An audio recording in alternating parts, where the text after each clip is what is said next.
2025 has been an absolute monster of a year when it comes to new video game releases. The past month alone has featured more must-buy games for me than the average year does in its entirety.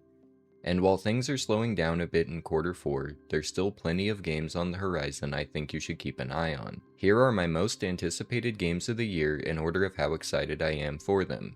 Let's get into it. Skate Story, December 8th. One of the primary factors revitalizing gaming for me is the return of video games that feel like video games. Skate Story seems like an excellent entry into that canon.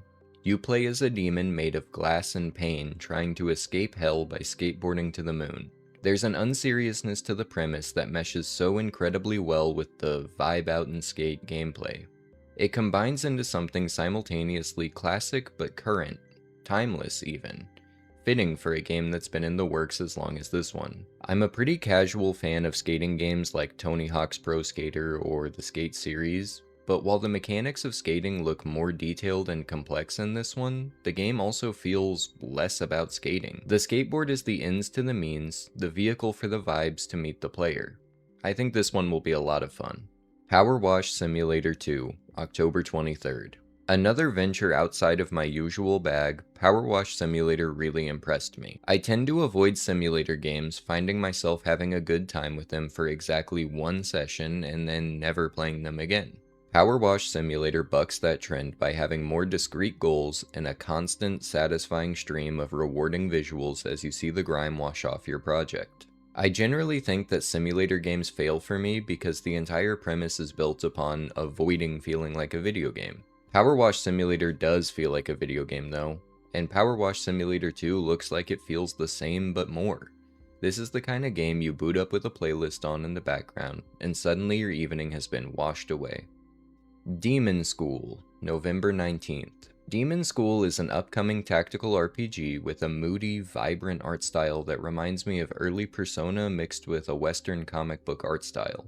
The game looks incredible, at least visually, and the tactical RPG components look in-depth and interesting as well.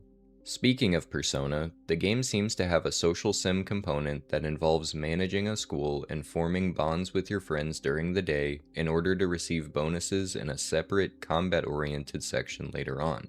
I understand when people say that this structure ruins the pacing of the game for them because you can go long stretches of all combat or all cutscenes and dialogue, but it's always worked for me. To me, playing games built like this is like playing through two games simultaneously, and as long as both halves are firing on all cylinders, I'm very much down for it. From everything I've seen, it looks like that might be the case for Demon School too.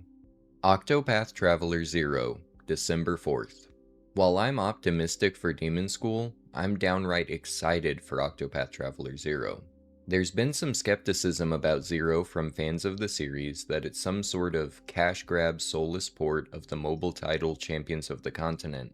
I played a little bit of that mobile game, and while I stopped because mobile gaming isn't my preferred pastime, I found the title to be really pleasantly surprising. But even if it weren't, everything I've seen about this game since it was announced seems to be tailor-made to dissuade those pessimistic takes.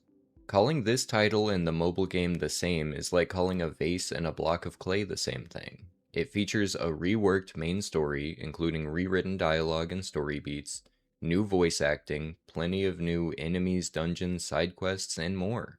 It seems like a full new entry in the series to me, and I'm stoked. The combat of the previous Octopath games is simple but rewarding, and late game bosses really push the player to their limits. I'm excited to see how the increased party size in Zero mixes things up, as well as how fleshed out the city building element added in this new title is.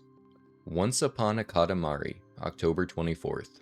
The last thing I was expecting at the beginning of 2025 was a brand new Katamari game after over a decade of nothing but re-releases of the classic titles. To me, Katamari is the ultimate feels like a video game series, and this title looks like no exception. A simple concept. Start out as a small ball, roll over items to pick them up and grow bigger so you can roll over bigger items, rinse and repeat.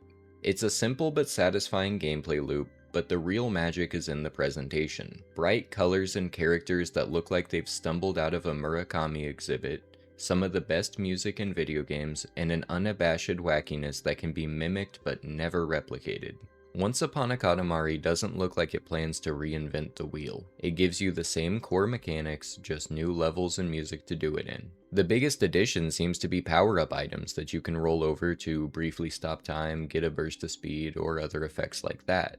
It probably would have been tempting to really take some swings with this title, but I for one am glad they didn't. There are plenty of games that have emerged to do what if Katamari but blank in the years the series has been dormant, and if that's the experience you want, you can find it in Donut County or Loco Roco or other similar games. But what I've been wanting for the past 14 years is Katamari. Pure, unadulterated Katamari. And that's why this is my most anticipated game for the rest of the year. Thanks for watching. If you liked this video, please make sure to subscribe to the channel for more thoughtful reviews, gaming content, and video essays. And if you want to see me play the games I review on this channel, and formulate my opinions on them in real time, make sure to give me a follow on my Twitch account too.